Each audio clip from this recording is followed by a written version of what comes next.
नमस्कार। ज्ञान भेद चैनल में आपका हार्दिक स्वागत अभिनंदन। आज हम पढ़ेंगे बसंत भाग को, उसका कक्षा 7 की है ये, और आज के अध्याय है नंबर 9 अध्याय है, जिसमें एक निबंध के रूप में कहानी है, जिस कहानी का नाम है चिड़िया की बच्ची। और इसके जो आपके लेखक हैं उनका नाम है जैनेन्द्र कुमार। तो सबसे पहले हम थोड़ा सा संक्षेप में जैनेन्द्र कुमार जी का परिचय देख लेते हैं, फिर बाद में उनकी ये कहानी पढ़ेंगे। तो पहले हम इनका जन्म देखते हैं। तो इनका जन्म होता है 2 जनवरी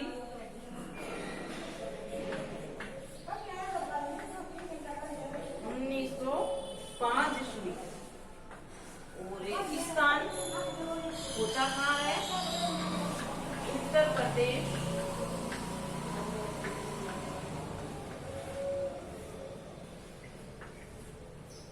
जिला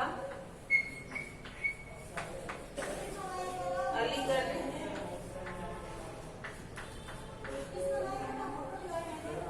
उत्तर प्रदेश अलीगढ़, और एक गोशानी गांव के अंदर।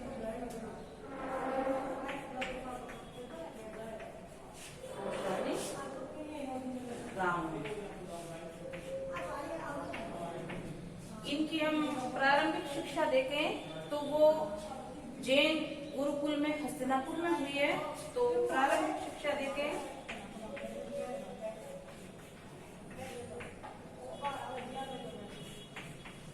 शिक्षा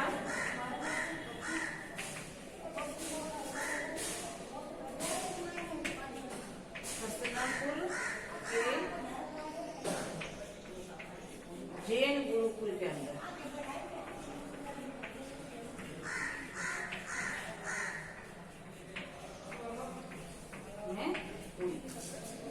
और इनका बचपन का नाम देखे हम, तो बचपन का नाम है आनंदीलाल।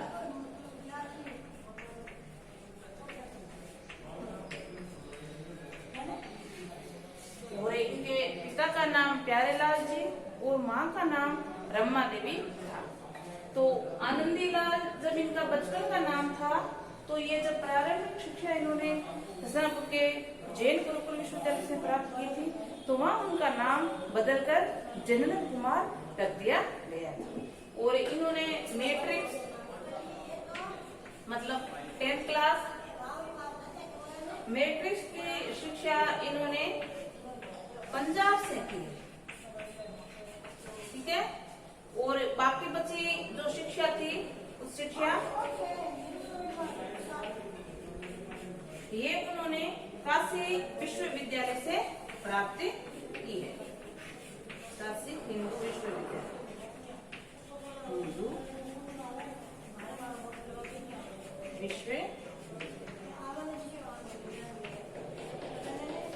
और जब ये उनकी उच्च शिक्षा चल रही थी, तभी गांधी जी द्वारा असहयोग आंदोलन चलाया गया। कब? 1921 के अंदर असहयोग आंदोलन। तो असहयोग आंदोलन के अंदर इन्होंने सक्रिय रूप से भूमिका निभाई और इनके कारण इनको जेल भी जाना पड़ा था। और हम आगे इनके हम निबंध, कहानी, नाटक और कई पुरस्कार भी मिले, उनका वर्णन देखते हैं। तो इनका हम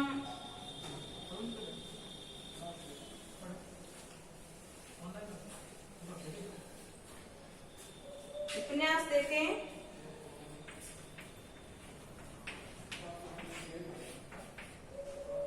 तो परख,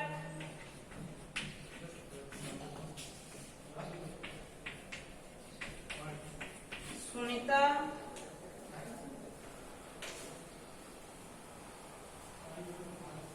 त्याग पत्र,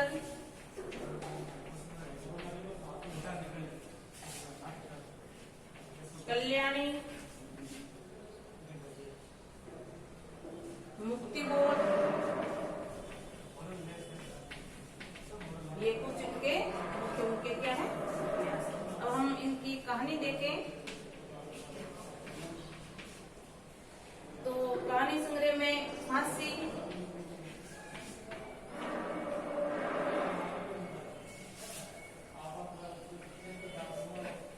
नीलम, देश की राजकन्या,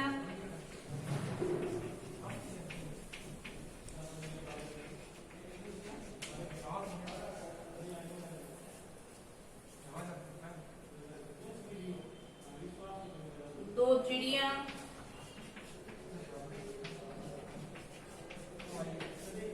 और बाजे। ये कुछ इनकी क्या है कहानी। कई इन्होंने नाटक भी लिखे हैं और इन्होंने पद्म भूषण पुरस्कारों में हम देखे हैं।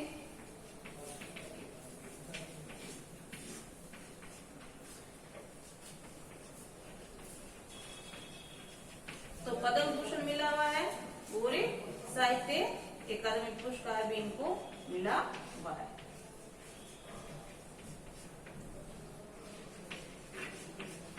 तो ये इनके पुरस्कार हो गए।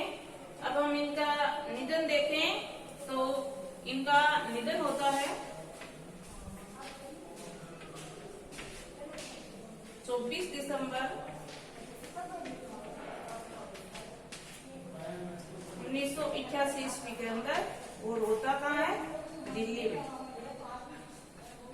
तो ये था हमारे जनेंद्र कुमार का संक्षिप्त जीवन परिचय, इनका जन्म, मृत्यु और कुछ मुख्य उपन्यास और कहानियां और शिक्षा।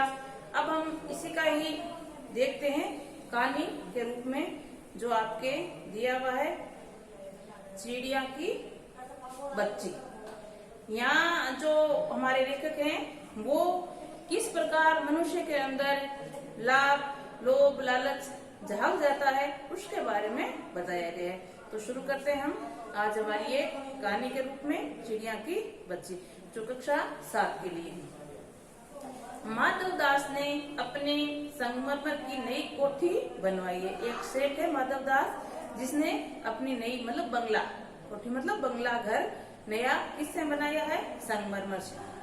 उसके सामने बहुत सुहावना बगीचा भी लगाया है और घर के सामने बहुत ही सुंदर बागे लगाया है। उसको कला से बहुत प्रेम था। जो सेठ था माधव दास, वो कला प्रेमी था। धन की कमी नहीं और कोई व्यसन छू नहीं गया था। उसके पास पैसों की कोई कमी नहीं थी और इसके अंदर किसी प्रकार की कोई बुराई नहीं थी। शराब वगैरह पीना या गुटखे वगैरह खाना, ये कोई उसमें गंदी आदतें नहीं थी। सुंदर अभिरुचि के आदमी हैं, मतलब अच्छे व्यक्तित्व के हैं। फूल पौधे, रकाबियों के खोजों में लगे फुहारे में उछलता हुआ पानी उन्हें बहुत अच्छा लगता है।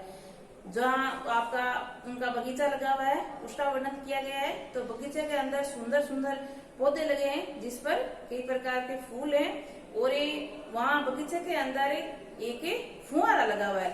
रकाबियों के खोज में, मतलब राउंडी गोला आकार का बना हुआ तालाब है, उसके अंदर एक फुहारा लगा हुआ है जिसमें जो पानी उछलता है वो सेठ को बड़ा ही अच्छा लगता है।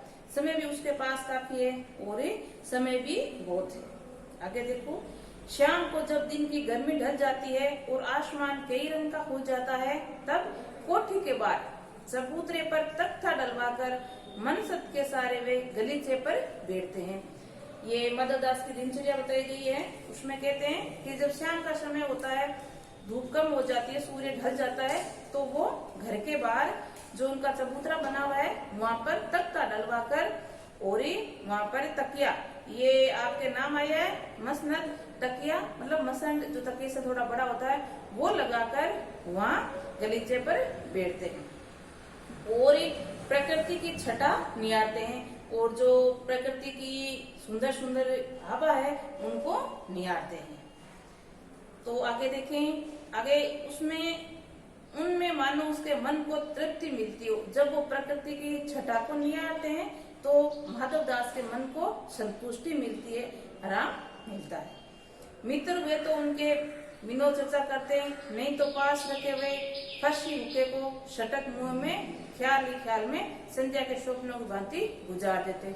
और अगर उनके मित्र वगैरह वहाँ आ जाते तो उनके पास उनके साथ विनोद मतलब हंसी मजाक का कार्य करता रहते। अगर मित्र वगैरह नहीं आते तो उनके पास में ही हुक्का लगा हुआ है तो हुक्के की सूट मारते मारते वो स्वप्न में खो जाते। आज कुछ कुछ बादल थे, मौसम बताया जा रहा है कि जिस समय वो बाहर बैठे थे तो मौसम कैसा था। तो कुछ कुछ बादल थे, घटा घेरी नहीं थी, धूप का प्रकाश उसमें से छन छन कर आ रहा था, हल्के हल्के बादल थे तो उस बादलों में से सूर्य का प्रकाश छनकर आ रहा था। माधव दास मसनद के सारे बैठे बैठे उसके जिंदगी में क्या स्वाद नहीं मिला, पर भर कर भी कुछ खाली सा था कि उनके जीवन में कोई कमी नहीं थी। बहुत अच्छा था, धन धान्य पूर्ण था, कोठी बंगला था, लेकिन फिर भी उनके जीवन में कुछ खालीपन था। उस दिन संध्या समय उसके देख देखते सामने गुलाब की डाली पर एक चिड़िया आन बैठी। संध्या का समय मतलब शाम का समय था तो माधवदास वहीं बाहर बैठे थे तो उन्हीं के बगीचे में एक गुलाब के जो पौधा लगा है उनकी डाल पर एक चिड़िया आकर बैठी। चिड़िया बहुत सुंदर थी, उसकी गर्दन लाल थी। चिड़िया का सुंदरता का वर्णन किया गया है। तो जो चिड़िया आई थी वो बहुत ही सुंदर थी और उसकी गर्दन लाल थी और गुलाबी होते होते किनारों पर जरा जरा नीली पड़ गई थी। ये चिड़िया की विशेषता बताई गई है तो वो सुंदर थी, गर्दन उसकी लाल थी और गुलाबी होते होते किनारों पर जरा नीली पड़ी हुई थी। पंख ऊपर से चमकीले शाही थे और उनका नन्हा सा सिर तो बहुत ही प्यारा लगता था। तो ये उस चिड़िया की प्रशंसा की गई है, किस प्रकार वो। आगे हम देखें तो चिड़िया को मानो माधव दास की सत्ता का कुछ पता ही नहीं था।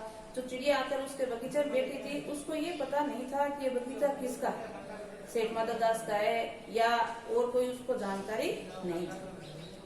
और ये मानो तनिक देर का आराम भी उन्हें नहीं चाहिए था, लेकिन जो चिड़िया आकर बैठी थी वहाँ वो उड़कर थक गई थी इसलिए कुछ आराम के लिए वहाँ बैठी थी। लेकिन उसको ये पता नहीं था कि सेठ माधव दास का है या उसके मन में लालच है, तो यहाँ तनिक भी वो रुकती नहीं।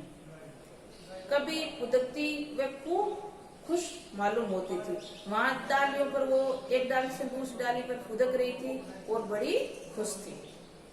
अपनी नन्ही सी चोंच से प्यारी प्यारी आवाजें निकाल रही थी और वो मीठी मीठी बोल भी रही थी। माधव दास को चिड़िया बड़ी मनमानी लगी और माधव दास को चिड़िया बहुत ही अच्छी लगी, मन को बहने वाली। उनकी स्वच्छंदा बड़ी प्यारी जान पड़ती थी। स्वच्छंदा मतलब आजादी।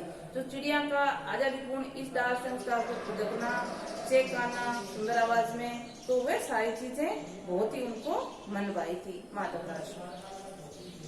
कुछ देर तक वे उस चिड़िया का उस डाल से इस डाल पर थिरकना देखते रहे और माधव दास जो चिड़िया की प्रक्रिया थी वो बैठे बैठे आराम से देख ही रहे थे। उसी समय वे अपना बहुत कुछ भूल गए थे। जब चिड़िया की ये हरकतें या चिड़िया की ये देख रहे थे तो उसी समय जिसमें खालीपन था वो एक बार के लिए वो भूल गए थे। उन्होंने उसे चिड़िया से कहा, आओ तुम बड़ी अच्छी आई हो। अब वो चिड़िया से बातें करने लगे हैं कि तुम मुझे अच्छी लगी हो, बहुत अच्छा किया जो तुम मेरे बगीचे में आई। ये बगीचा तुम लोगों के बिना सुनना लगता है। हमारा दास चिड़िया से कह रहा है कि अच्छा किया तुम मेरे बगीचे में आ गई। ये बगीचा है ये आपके बिना मतलब पक्षियों के बिना बड़ा ही सुनना लगता है। सुनो चिड़िया, तुम खुशी से ये समझो कि ये बगीचा मैंने तुम्हारे लिए बनवाया है, तुम बेखटके यहाँ आया करो। वो चिड़िया को प्रलोभन दे रहे हैं कि मैंने बगीचा आपके लिए ही बनवाया है, आप बिना रोक टोक के बेखटके बिना रोक टोक के यहाँ कभी भी आ सकते। आगे लिखें, चिड़िया पहले तो ये सावधान रही, फिर जानकर की बात उससे की जा रही है तो एकाएक तो घबरा गई। पहले तो चिड़िया को पता नहीं चला कि ये कौन बोल रहा है या मुझसे बात कर रहा है। जब चिड़िया को ये जान पड़ा कि ये मुझसे बात कर रहा है तो वो घबरा गई और फिर संकोच को जीत कर बोली, मुझे मालूम नहीं था वह बगीचा आपका है, मैं अभी चली जाती हूँ। पल भर सांस लेने में यहाँ टिक गई थी कि मुझे पता नहीं था ये बगीचा आपका है, मैंने तो कुछ समय के लिए यहाँ सांस लेने के लिए रुक गई थी, आप कहते हो तो मैं यहाँ से चली जाती हूँ। माधव दास ने कहा, हाँ बगीचा तो मेरा ही है, ये संगमरमर की कोठी भी मेरी है, लेकिन इस सब को तुम्हें अपना ही समझ सकती हो कि ये बगीचा भी मेरा है और सामने जो आपको संगमरमर की कोठी नजर आ रही है वो भी मेरी है, लेकिन इन सबको तुम अपना समझ सकती हो। सब कुछ तुम्हारा है, तुम कैसी भोली हो, कैसी प्यारी हो। जाओ, नहीं बैठो, मेरा मन तुमसे बहुत खुश होता है। जब चिड़िया ने जाने की बात की तो माधव दास कह रहा है कि आप जाओ मत, कोठी जो संगमरमर की बनी हुई है, बगीचा सब आपका ही है, अपना ही समझो, और तुम मुझे बहुत ही प्यारी लगी हो, इसलिए यहीं रहो। देखो आगे माधव आगे चिड़िया बहुत संकुचा गई। अब चिड़िया घबरा गई, डर गई कि ये क्या हो गया, पता नहीं वो किधर आ गई और ये कौन है जो मुझे पकड़ना चाहता है। उसे बोध हो गया कि ये उसे गलती तो नहीं हुई कि यहाँ बैठ गई। अब चिड़िया को मन में ये लग रहा था कि मैंने कहीं इस बगीचे में बैठ कर गलती तो नहीं कर दी। उसका थिरकना रुक गया, जो एक डाल से दूसरे डाल पर कूदक रही थी वो एकदम शांत हो गई। भेबी सी वे बोली, मैं थक कर यहाँ बैठ गई थी, मैं अभी चली जाऊंगी, बगीचा आपका है, मुझे माफ करना। अब चिड़िया को पता चल गया था कि कुछ न कुछ जरूर कोई यहाँ गड़बड़ है, तो वो कह रही है कि मैं तो कुछ समय के लिए थक गई थी, इसलिए आपके बगीचे में बैठ गई है, मुझे माफ करना, बगीचा आपका ही है, आप यहाँ रहो, मैं यहाँ चलती हूँ। देखो आगे चिड़िया क्या करती है। माधव दास ने कहा, मेरी भोली चिड़िया, तुम्हें देखकर मेरा चित्त प्रफुल्लित हुआ है, मतलब मेरा मन बड़ा ही खुश हुआ है। अब यहाँ जो लेखक है हमारे, वो माधव दास के लालच की बात बताई जा रही है, लालच की बात दर्शाई गई है कि जो माधव दास था उसमें सब कुछ था, पैसे थे, बंगला था, गाड़ी थी, अच्छा बगीचा था, रहने का स्थान अच्छा था, लेकिन उसके जीवन में कुछ ऐसा खालीपन था। तो खालीपन जब ये चिड़िया आई, इसकी जो एक पेड़ से दूसरे पेड़ खुदकना, इसकी जो प्रक्रिया दिनचर्या देखी इसने, तो इसका बड़ा खुश हुआ मन, और इसलिए इसको मन में लालच आ गया, लोभ आ गया कि क्यों न मैं इस चिड़िया को यहीं रख लूं, ताकि मेरा जो खालीपन है वो बढ़ जाए। इसलिए चिड़िया को ये बार बार यहाँ रुकने का लालच दे रहा है कि कोठी आपकी है, इतना सुंदर बगीचा आपका है, मैंने आपके लिए बनवाया है, आपके बिना ये सुनना है, इस प्रकार का प्रलोभन दिया जा रहा है। यहाँ कोई भी चेचाता नहीं है, ये कह रहा है कि यहाँ जो बगीचा वगैरह है बिल्कुल सुना रहता है, यहाँ पक्षी की कोई चेचकाहट नहीं होती है। तुम्हें देखकर मेरी रागनियों का जो भेलेगा, तुम जैसी प्यारी हो वहाँ तुम कोई न रहो, कि तुम्हें को देखकर मेरा मन बेल गया, तो तुम यहीं रहो, कहीं भी ना जाओ। चिड़िया बोली, मैं माँ के पास जा रही हूँ, सूरज की धूप खाने और हवा से खेलने और फूलों से बात करने में जरा मैं घर से उड़ाई थी। अब चिड़िया को पता चल गया कि यहाँ हो सकता है मुझे कैद कर लिया जाए, तो वो माधव दास को समझा रही है कि मैं तो माँ के पास जाना चाहती हूँ, मैं तो घर से कुछ समय के लिए धूप खाने के लिए, ताजी हवा लेने के लिए, या फूलों पर एक ताज दूसरा धकने के लिए घर से निकली हूँ।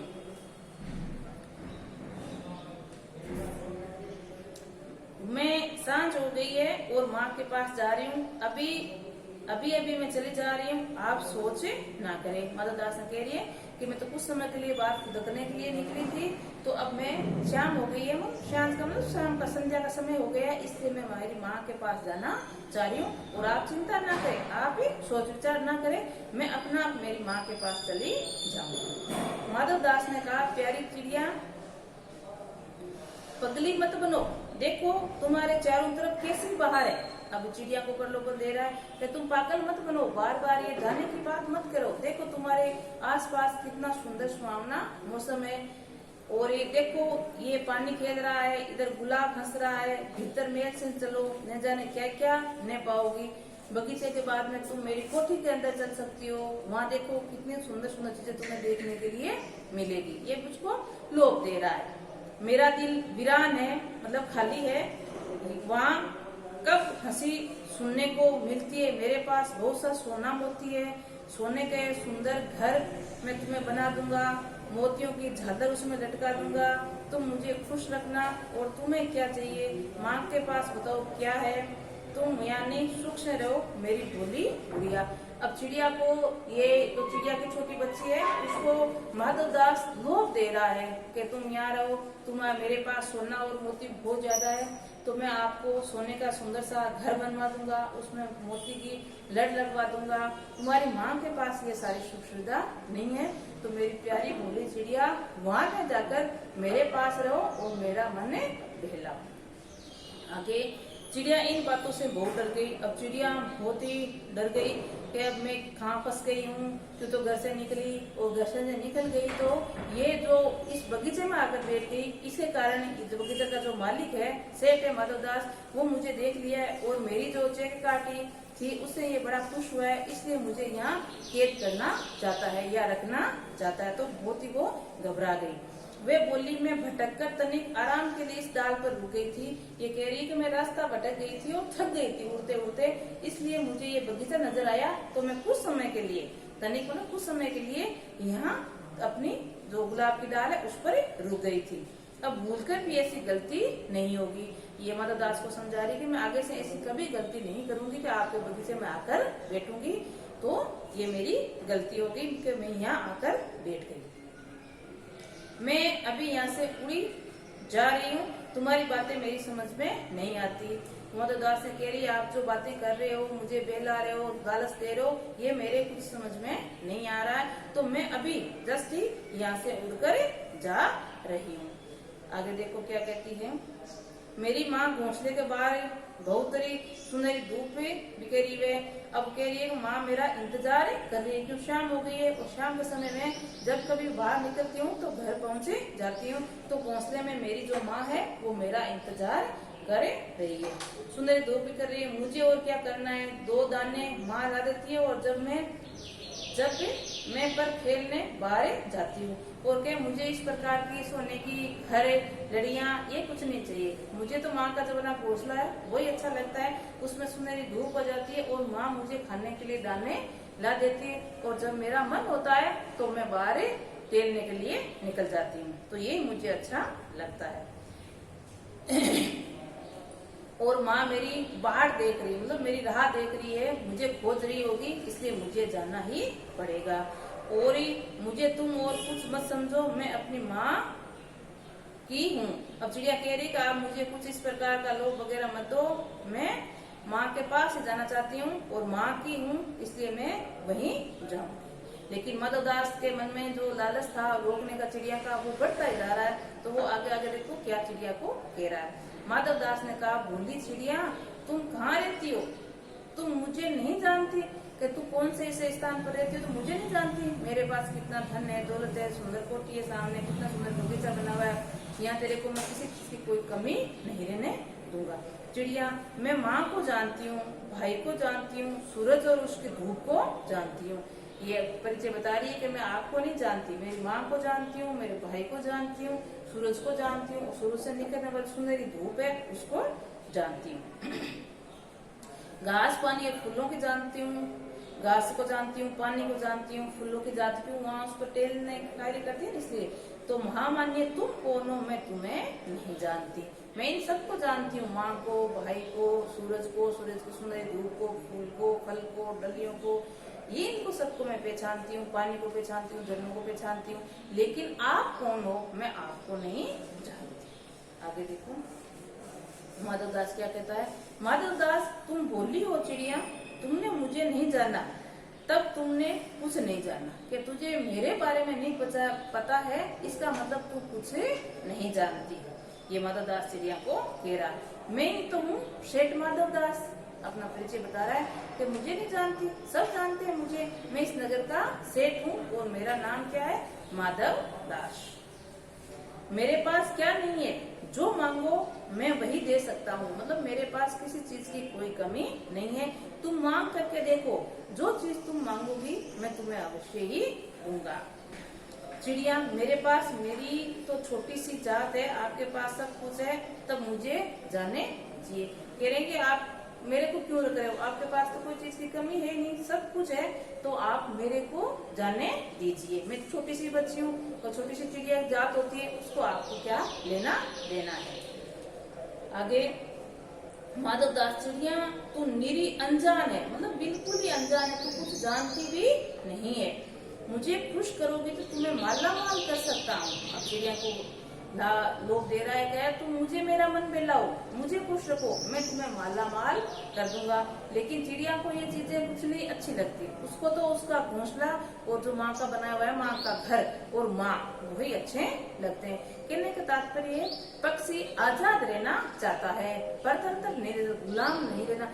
आपने इसमें सात्विक आपका पहला लेसन आया था ना, मैं पंछी उन्मुक्त गगन का, कहने उससे ही संबंधित ये रखता है कि पंछी है आकाश में, खुले आकाश में उड़ना ही चाहता है, पिंजरे में कैद नहीं रहना चाहता। कि पिंजरे में कैद करने पर वो उसके जो सोने के पंख है पिंजरे के अंदर टकरा कर टूटे जाएंगे, पुलकित पंख टूट जाएंगे, है कैसा, तो उससे ही ये संबंध रखता है। तो चिड़िया को क्या है, मुझे घोंसला अच्छा लगता है क्योंकि वहाँ आजादी है।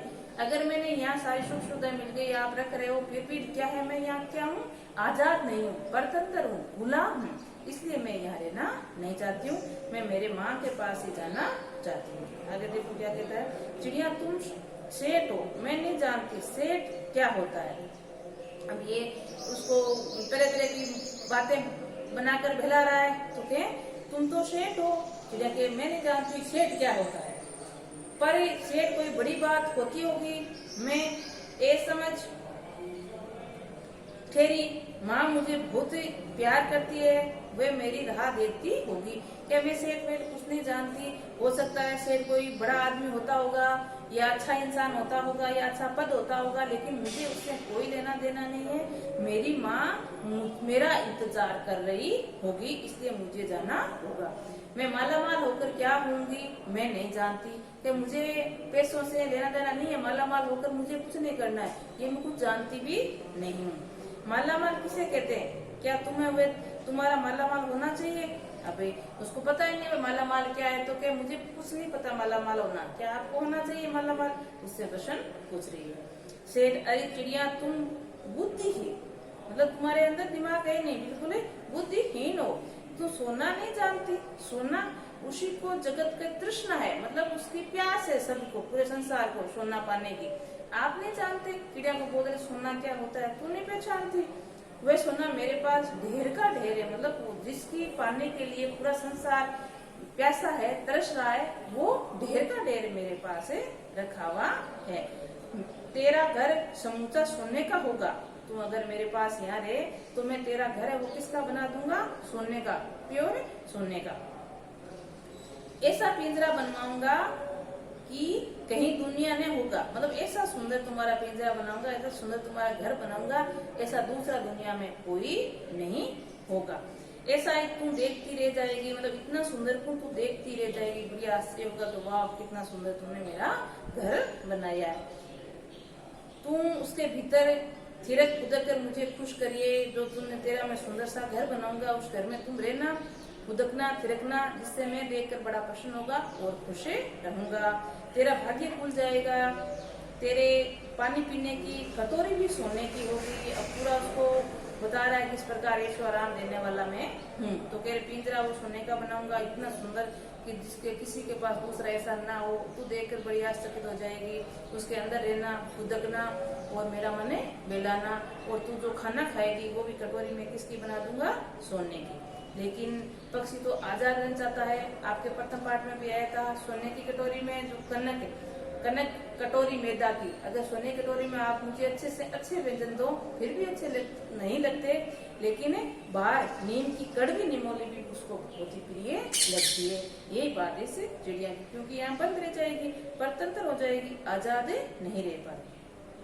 चिड़िया ये सोना क्या चीज होती है, अब वो बिल्कुल छोटी बच्ची नहीं रहा, उसको कुछ पता ही नहीं है संसार की मोह माया का, तो ना तो उसको सोने का पता है, ना ऐशोआराम का, ना मालामाल होने का, तो बार बार उसने प्रश्न पूछ रही है मालामाल क्या होता है, सोना क्या होता है। सेठ तू क्या जानेगी, तू चिड़िया है जो है। सेठ कह रहा तू नहीं जानती, तू देख चिड़िया है ना। सोने का मूल्य सीखने के लिए तुम्हें कुछ सीखना होगा, अगर तुझे सोने का मूल्य जानना है तो उसके बारे में कुछ पहले सीखना होगा। बस ये जान ले कि सेठ माधव दास तुमसे बात कर रहा है, जिससे मैं बात कर सकता हूँ, उसकी किस्मत खुल जाती है। कि तू बस केवल इतना समझ ले कि तू जिससे बात कर रही है, कहने का तात्पर्य माधव दास तुमसे बात कर रहा है, इसलिए तेरी किस्मत खुल गई है। इसकी तुम अभी जग का हाल नहीं जानती, मतलब संसार के बारे में तू कुछ भी नहीं जानती, क्या क्या उसके अंदर है, किस प्रकार प्रलोभन लोभन लालच है, लोभ पाने के लिए क्या क्या करते हैं, ये तू कुछ भी नहीं जानती। मेरी कोटियों पर कोटियां, बगीचे पर बगीचे हैं। अपनी वापिस प्रशंसा करके बताया जा रहा है कि मेरे पास क्या क्या है, धन दौलत ऐश्वर्य है, कोटि है, बंगला है, बाग बगीचे हैं। तो इसमें तुझे मैं पूरे ऐशो आराम से। तो आज हमने आधा ही पाठ किया है, कल बाकी बचा वो पाठ कर लेंगे और साथ में प्रश्नों से। आज के लिए इतना ही।